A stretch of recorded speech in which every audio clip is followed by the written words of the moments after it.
સમાચારોમાં પુનઃ સ્વાગત। સુરેન્દ્રનગરના હેબતપુરમાં શાળાના ઓરડાને લઈને ગ્રામજનોએ વિરોધ નોંધાવ્યો હતો।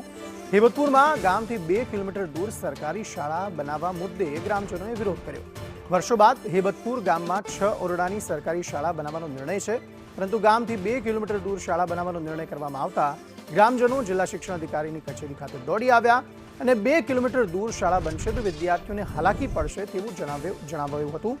पंचायत द्वारा फाळवવામાં આવેલી जग्या पर ज शाळा बनावा ग्रामजनोए मांग करी।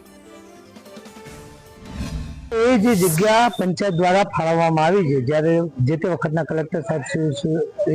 એ જગ્યા શિક્ષણ માટે નિમ કરેલી હશે, એટલે ત્યાં અત્યારે પંચાયત દ્વારા બાંધકામના 6 ઓરડાની મંજૂરી આપવામાં આવેલી છે, પણ એ જગ્યા એક તો 1.5 કિલોમીટર દૂર છે। ત્યાં વરસાદી પાણી જ્યારે ઉપરવાસથી ખૂબ મોટું વિશાળ પ્રમાણમાં પાણી આવે છે ત્યારે પાણી પણ આવે છે, ત્યાંથી મેઇન રોડ પણ જાય છે, નજીકમાં રેલવેનો ટ્રેક પણ છે। આ બધી બાબતને ગંભીરતા લઈ અને ગ્રામજનોની એક એવી રજૂઆત છે કે જે સ્કૂલના ઓરડા સરકારશ્રી દ્વારા બનાવવામાં આવે એમાં તો ગ્રામજનના એક પણ વ્યક્તિને કંઈ પણ વાંધા હરકત સરખું નથી, પરંતુ એમની વાત એવી છે કે જે હયાતમાં અત્યારે સ્કૂલ છે એની સામે જે જગ્યા સરકારી જમીન તરત છે અને ત્યાં 6 થી 7 ઓરડા બની શકે એવી જગ્યા પણ છે। અવારનવાર અમે તાલુકામાં જિલ્લામાં અનેક રજૂઆત કરીએ તો તે છતાં જે પાણીનું વધારે પૂર આવે છે અહીંયા નિસર્ગ બનાવવાનું લોકોએ આયોજન કરેલું છે,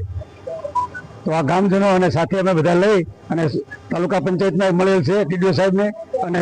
જિલ્લા શિક્ષણ અધિકારી સાહેબને વિક્રમભાઈ રબારી સાથે બધા મુલાકાત કરી અને મળ્યા છીએ અમે કે અમે ઝડપથી આ કામકાજ બંધ રહેવું દીધું। જેણે નિશાળનું આયોજન કર્યું તાણે એક ઓરંડો હતો, બાજુમાં બીજો હતો, બે પાડી અને જીસીબીથી કામકાજ કર્યું અને તાત્કાલિક બધાને ગામને એમ કીધું અહીં જ આપણે નિશાળ બનાવવાની છે, ગામની નિશાળની બાજુમાં જ તે પછી ગામજનોને દગો દઈ અને સીધું આયોજન જ્યાં પાણીનો ઓકળો હતો, 4 ગામનું પાણી આવે છે, 3 દિવસ અમારે શાક બકાલું ગામની અંદર ભાજી કંઈ મળતું નથી એવી જગ્યા ઉપર નિશાળ બનાવવા માંડ્યા। પછી અમને એમ થયું કે આ તો ભવિષ્યમાં અમારા છોકરા 200-250 આમાં તણાઈ જશે તો અમારી શું પરિસ્થિતિ થશે અને અમારી શું હાલત થશે, એટલે અમને એમ થયું કે હાલો હવે આપણે ગામના બધા આગેવાનો રજૂઆત કરવી, પાટડી જઈ, પછી સુરેન્દ્રનગર જિલ્લામાં